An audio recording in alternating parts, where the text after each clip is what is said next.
Okay guys, this is the movie I want to review for so long. I remember seeing bits and pieces of this movie countless times. I also remember seeing them in a Warner Brothers home VHS Halloween collection promo once. And now that I got the chance to watch it on DVD just recently, let's see if this film holds up 4 decades later. Also, Andre, Black Nerd, this review's for you.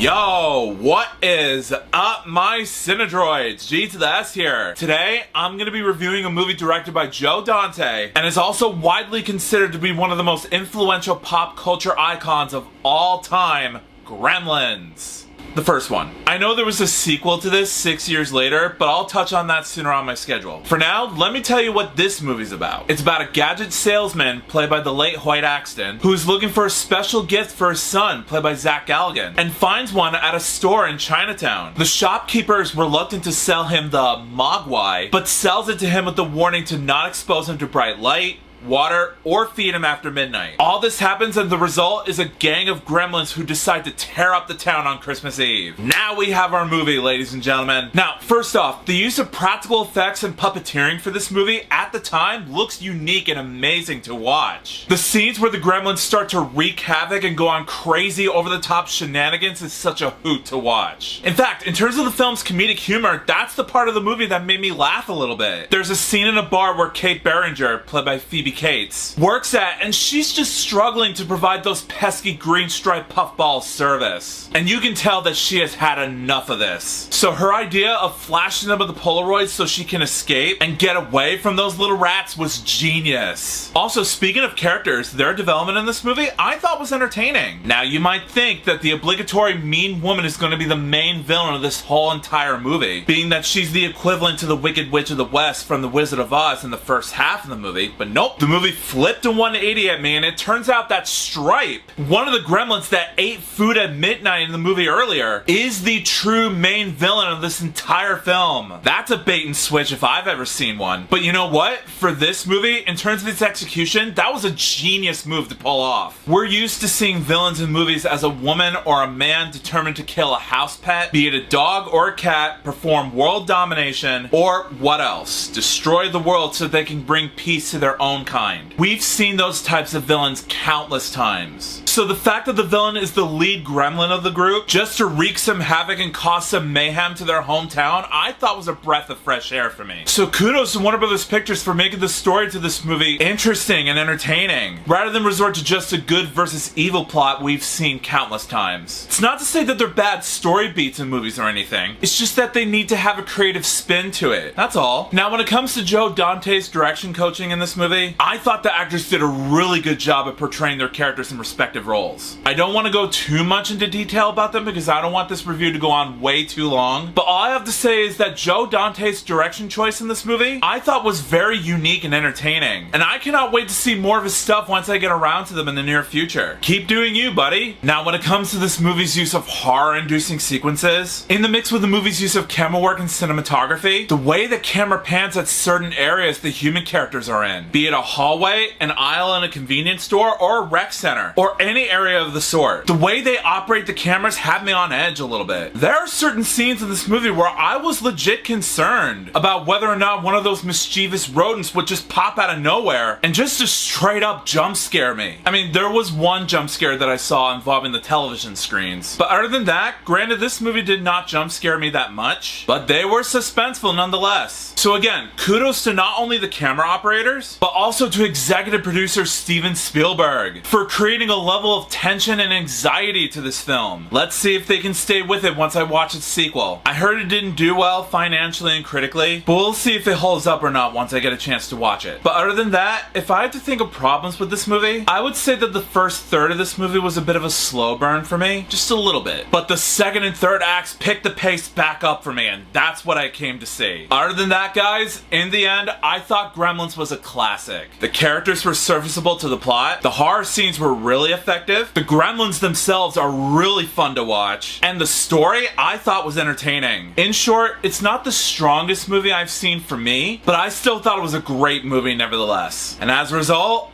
I rate Gremlins 4.5 stars out of 5. Again, not the most perfect, but still not a bad movie to watch at all. This movie was also the main reason why I subscribed to Andre the Black Nerd in the first place. So Andre, if you're watching this review right now, I hope you enjoyed it. I'm a huge fan of your videos, so hopefully that this review will satisfy your nerdy nature even more. Keep doing your thing and embrace that nerd life, buddy. So Gremlins, have you seen it? If you haven't, please do so if you haven't already. It's such a nostalgic thrill ride. But for those of you who have, come back and let me know in the comments what you thought about it. Also, if you like this video and you want to see some more, make sure that like button shines in your face. That'll totally help me out a ton. Also, share it with your family and friends and favorite it. That's a very good way to show support for this review. Also, if you're new to my channel, make sure to subscribe and ring that bell right next to you so you can be notified of future videos that I have in store for you. Also, if you want a shout out in a future video, just follow me on my Instagram page and I will choose one of my Cinedroids to be displayed as a shout out. The link's in the description below.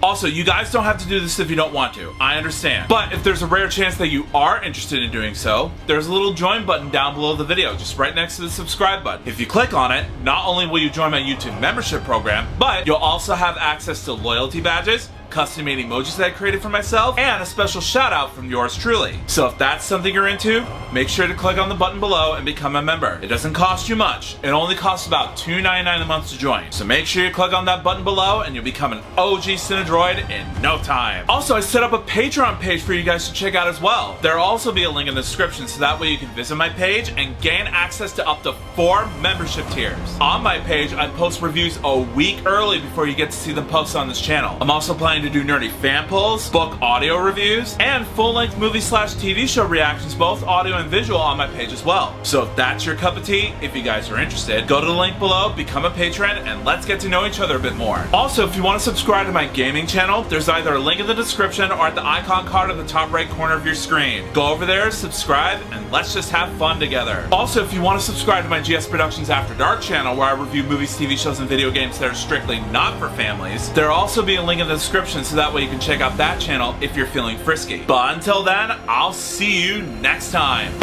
Peace out.